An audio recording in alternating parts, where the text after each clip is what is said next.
Yorùbá Yorùbá ẹ jọ̀ọ́ mo fẹ́ béèrè question kan tí kò tí yé mi o. Wá tó jẹ́ wípé I like kó yẹ pé ká máa ṣe ọtí ara wa. Mo béèrè wá tó jẹ́ wípé tí ẹ bá rí ọmọ ẹ̀dẹ̀ ẹgbẹ́ yín tó fẹ́ dìde tó jókòó tó gbé brain ẹ̀ tó fẹ́ dìde ẹ̀yin nìkan ẹ dẹ̀ jókòó síbì kan ẹ jẹ́ kó ṣe tán ẹ dẹ̀ dìde ẹ gbéra yín jáde ẹ tún máa ṣe piracy ẹ kí ló dé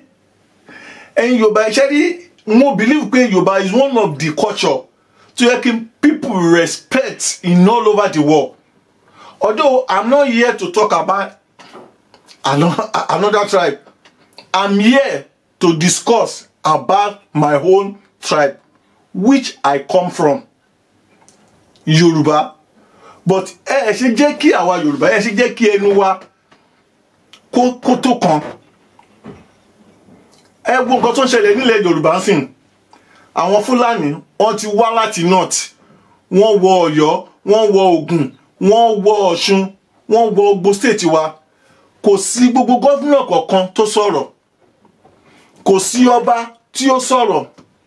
Meanwhile kẹ́dẹ̀rí ẹ̀yin gómìnà gbogbo yín kẹ́dẹ̀rí ẹ̀ ń gba owó security vote ní oṣooṣù ọdọọdún. Kí lẹ máa ń fi owó security vote tẹ́ ń gbà kí lẹ fi ń ṣe? Mo béèrè ṣé bí Fúlàní ṣe ń pa àwọn Yorùbá yẹn ló dùn mọ́ yín nínú? Tó bá yá tó bá dìgbà election tó bá di 2023 ẹ lọ máa ra báàgì ráìsì kan ẹ máa kọ Mákindé for 24 Sanwó-Olú for 28 bọ̀ kí lẹ fẹ́ gbà nínú gbogbo kìíní? Ẹ bímọ ọmọ títí yín ní security wá tí wá jẹ́ pé àwọn ọmọ masisi tí wọ́n di ìbò fún yín ni wọn ò ní security ni mo béèrè lọ́wọ́ yín. Ṣé Sunday Igboho tí Sunday Igboho ò bá dìde ṣé bí àwọn Fúlàní mo ṣe máa pa ọgbọ wa lọ lélẹ̀ ẹ kọ́ jókòó nítorí Fúlàní tó máa kó màálù wá màálù tí ẹ máa jẹ tí ẹ jẹ nígbèsè ayé yín rí tí ẹ jẹ nígbèsè ayé yín rí ẹ ní kí Fúlàní kó màálù wá kí kó máa bá yín ṣọ́ màálù anybody tó bá dé ọ̀dọ̀ màálù ẹ̀ kí wọ́n pa so ẹ fàlù màálù ju àwọn tó ń dìbò lọ. Tó bá dìgbà tẹ máa dìbò ń ṣe ẹ máa lẹ fálù àwọn èèyàn ju màálù lọ bọ ẹ̀yin gómìnà wa wá ìtẹ̀ṣe ń ṣerú nǹkan báyìí. Kí ló dé tí ẹ fẹ́ gbà nínú kí lẹ fẹ́ gbà nínú kinní mo béèrè lọ́wọ́ yín? Kí ni ẹ fẹ́ gbà nínú kinní pé kí ẹ máa sọ́fà àwọn èèyàn mo béèrè lọ́wọ́ yín? Sunday Igboho tó dìde Sunday Igboho tí ó dìde Sunday Igboho ní family ó ní family títí ẹ̀ ó ní family títí ẹ̀ tí Sunday Igboho bá lóhun ò ṣe wọ́n lè ní kò sẹ́ni tó máa mú sí o. Mo sì àwọn tó dẹ̀ wà ní diaspora tó ń wà ní all over the world tó ní kó àwọn fẹ́ lọ nílẹ̀ Odùduwà mi ò blame wọn o because gbogbo wọn rí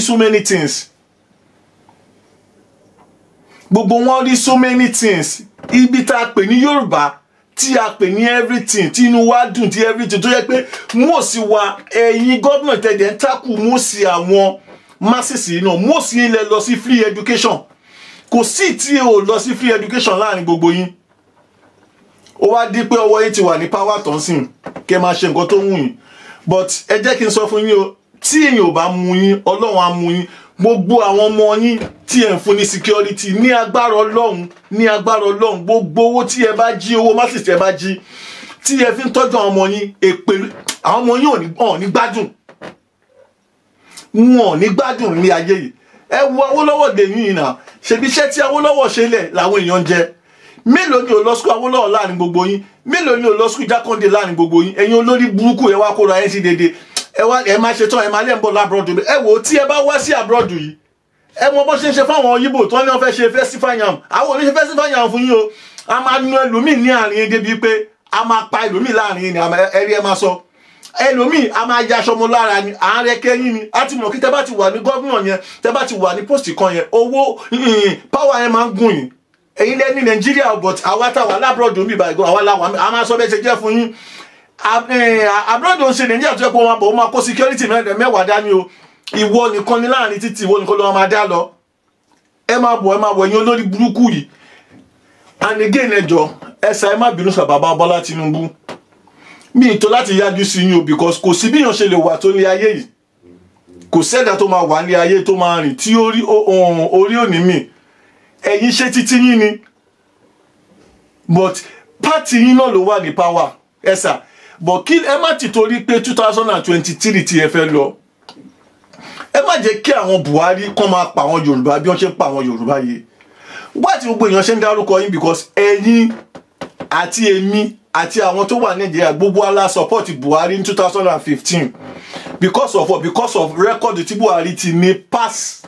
record ẹ̀ páwọn èèyàn respect ẹ̀ ipe Buhari is a man tó yẹ pé ó lè ṣe tó lè change but oncoming Buhari ńgbà tó ń bọ̀ tó promise ṣe gbogbo ẹ̀ náà promise tó promise náà ara ẹ̀ lélẹ́yìí o ẹ sà why tí ẹ ṣe pé kẹ́ bá sọ̀rọ̀ because agbọ́ wọn lọ́wọ́ fẹ́ bá Buhari sọ̀rọ̀ pé ọ̀n lè bá Buhari sọ̀rọ̀ láti wájú ẹ̀yìn náà tí máa ń bá sọ̀rọ̀ tó máa bá sọ̀rọ̀ látẹ̀yìn ló máa gbọ́ pé ọkàn Buhari ẹ̀yìn ló wà ẹ̀yìn wà níwájú ẹ̀sà why tí ẹ ṣe bá sọ̀rọ̀ látẹ̀yìn ṣé báwọn èèyàn ṣe ń jẹ̀yà yín ló ti pè kò sílùú tí ẹ máa lọ ní all over the world tí ẹ ti ní rí Nàìjíríà bọ̀ kí ló dé mo ẹ̀sà àwọn tó bá ń bu yín èmi ò lè bu yín o ẹ tó bí mi lọ́mọ ẹ tó bí mi lọ but ẹ̀sà pátì yín ni Buhari ti jáde ẹ̀sà why tí ẹ ṣe pé tí ẹ ṣe bá sọ̀rọ̀ ẹ̀sà tí ẹ bá pè tí ò bá sọ̀rọ̀ ẹ fi lẹ̀ ẹ kúkú fi pátì lẹ̀ fún because àwọn èèyàn sọ pé torí ambition yín tẹ ní 2023 lẹ̀ ṣe dá sí which I know because kò sẹ́ni tó máa ṣe tó máa sí ọ̀rọ̀ ẹ̀dọ́ nínú ọkàn yín o inú yín lè máa dùn sí o gbogbo nǹkan tó ń ṣe but ẹ̀sà ẹ show action àwọn èèyàn ń retí ọ̀rọ̀ látẹnu yín ẹ má jẹ́ ká dúró de Gani Adams ó ti jẹjẹkújẹ because Gani Adams wọ́n rí Ààrẹ Ọ̀nà Kakanfò tó ń lọ ṣọ́ọ̀ṣì tó ló tún lọ fújì tó lọ ṣe gbogbo ẹ̀ òun ni Gani Adams tó ń ṣe politics so ẹ má jẹ́ ká dúró títí Gani Adams because ẹ jẹ́ kí ẹnu wá kò because mo gbọ́ lọ́jọ́ kan tí Gani Adams ń sọ ipe Bọ́lá Tinubu ó ti ṣe kí ní ó ti ṣe mo gbọ́n gbà tí Sahara TV tó interview ẹ̀ ipe nígbà tí wọ́n sọ nípa Odùduwà ó ní tó máa rẹ́dì òun rẹ́dì lẹ́yìn ìgbà tí Sunday Igboho tó announce pé wọ́n máa ṣe ní October 1st last year la gbọ́ pé Gani Adams lọ sí France ìgbà ní tàtà máa gbọ́ ó ní kó gbàṣẹ lọ́wọ́ òun àṣẹ wo ló tún fẹ́ gbà lọ́wọ́ ẹ mo béèrè lọ́wọ́ ẹ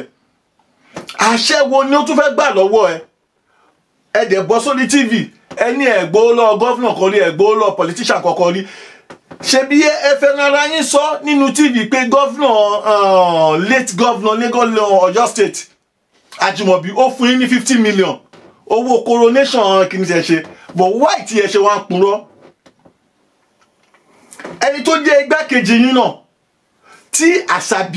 Àṣàbí TV tí yẹn yín tó interview ṣebí yẹn náà fi allegation kàn yín why tí ẹ̀yin ò ṣe bọ́ síta kẹ́ defend ẹ̀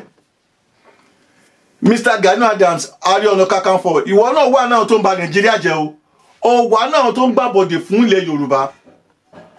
gbogbo yín àṣírí gbogbo yín máa tú lẹ́yọ kọ̀ọ̀kan ni Sunday Igboho nǹkan kan ò ní ṣe o èèyàn kan bá ṣiṣẹ́ láti 40 years àti 50 years kó má mọ̀ṣẹ́ ṣe tí Ọlọ́run máa fẹ́ gbéyàn kan jáde Ọlọ́run á gbéyàn kan jáde Ọlọ́run ló gbé Sunday Igboho jáde o Ọlọ́run ló gbé jáde Ọlọ́run tó dẹ̀ gbé jáde ó máa help ẹ̀ ni a máa help ẹ̀ ni àwa wí tán ẹ bọ́ sórí Sunrise iṣẹ́ tẹ ti ń ṣe bọ̀ èèyàn mélòó ló mọ̀ pé ti ń ṣiṣẹ́ bọ̀ láti 2000 ní kó fà 28 years iṣẹ́ wo lẹ ń ṣe ṣe bí aṣá gbọ́ pé owó ló fàjẹ́ yín àti Bọ́lá Tinubu iṣẹ́ wo lẹ ń ṣe ẹ sọ fún mi iṣẹ́ wo lèmi ò ríṣẹ́ tẹ̀ ń ṣe o èmi ò ríṣẹ́ tí ẹ̀ ń ṣe àwọn èèyàn ẹjẹ́ àtètè tún Ààrẹ Ọ̀nà Kakanfò àwọn èèyàn èpè tó bá yá èpè tó ń gbé because Buhari gan ibi tó wà èpè táwọn èèyàn ń ṣẹ́ fún ìtòlẹ́ ni Buhari ṣe ń sá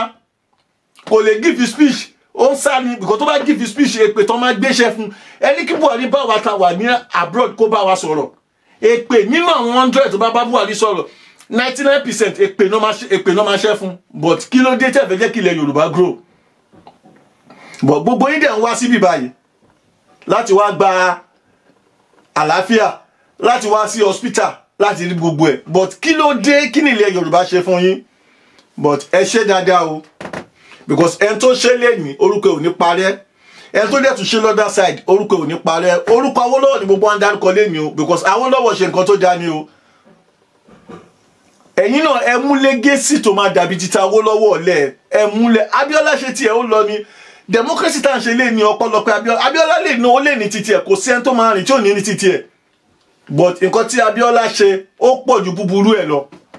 but ẹ̀yin ẹ ṣe anything o búburú tí yín pọ̀ ju rere lọ Sunday Igboho